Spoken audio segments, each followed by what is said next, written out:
Good afternoon everyone, and we are ito nga pala yung group reporting namin ni Miss Maria Angeles Miller. Organizing and instructing the new venture. Organization design or OD includes the designs and implementation of organization structure, governance, roles, competencies, and skills that are required to support strategies, business, and transformation goals.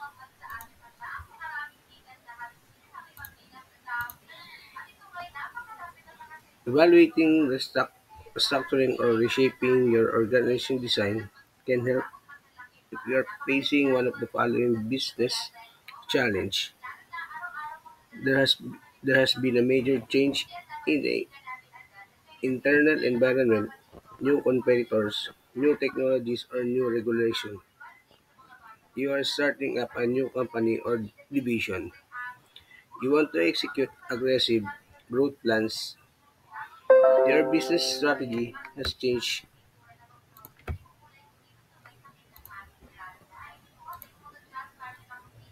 The organization structure also determines how information flows between levels within the company. Decision flow from the top down in a centralized structure. Decision making is distributed among various levels of the organization in the decentralized structure. Having an organizational structure in place allows companies to remain efficient and focused.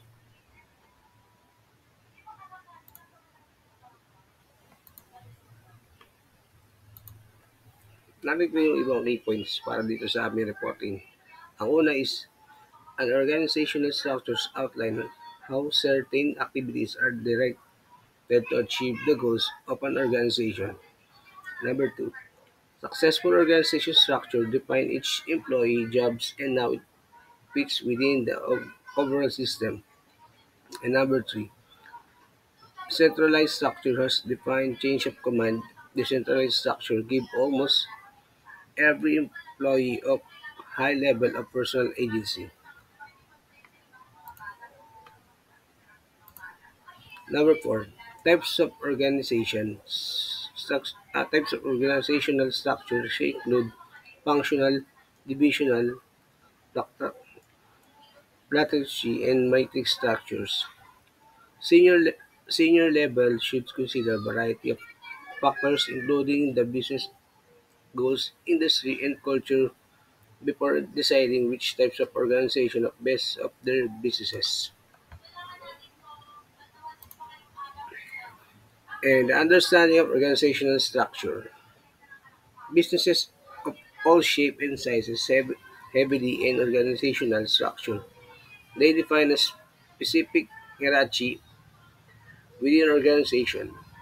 A successful organization structure defines each employee's job and how it fits within the overall system. The organizational structure layout the company can meet these objectives. Having a structure in the place can help with efficiency and provide clarify for everyone of every level.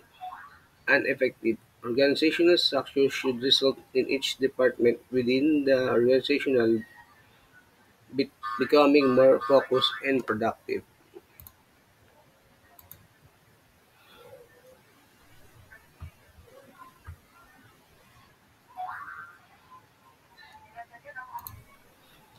Centralized versus decentralized organization structures.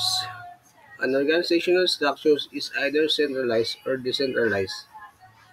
Organizations have traditionally been structured with centralized leadership and a defined chain of command.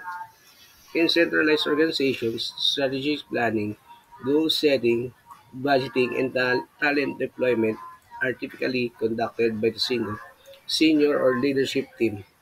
In contrast, is decentralized organization format decision making power is distributed across multiple individual or teams. Types of organization structure. Number one, functional. The first and most common is a functional structure. a small to medium-sized business implement. Number two, divisional or multi-divisional. This type is common among large companies with many business units. It's called the divisional or multi-divisional inform structure. And number three is a type of team-based structure. Team-based organizations segregate into close-knit team of employees that serve particular goals and functions similar to divisional or functional structures. Each team is a unit that contains both leader and worker. And number four is flat structure, also known as horizontal structure, is used among many startups. It's flatter than hierarchy and chain of command as the name implies. It gives its employees a great deal of autonomy. Employees a great deal of companies that use this type of structure have a high speed of implementation. Another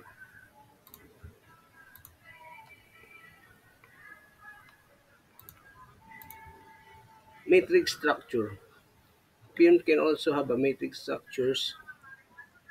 This is the most confusing and the least used. It matrix employees across different superior division or department. An employee working for a matrix company may have duties in both sales and customer service. And the next supporter is my partner.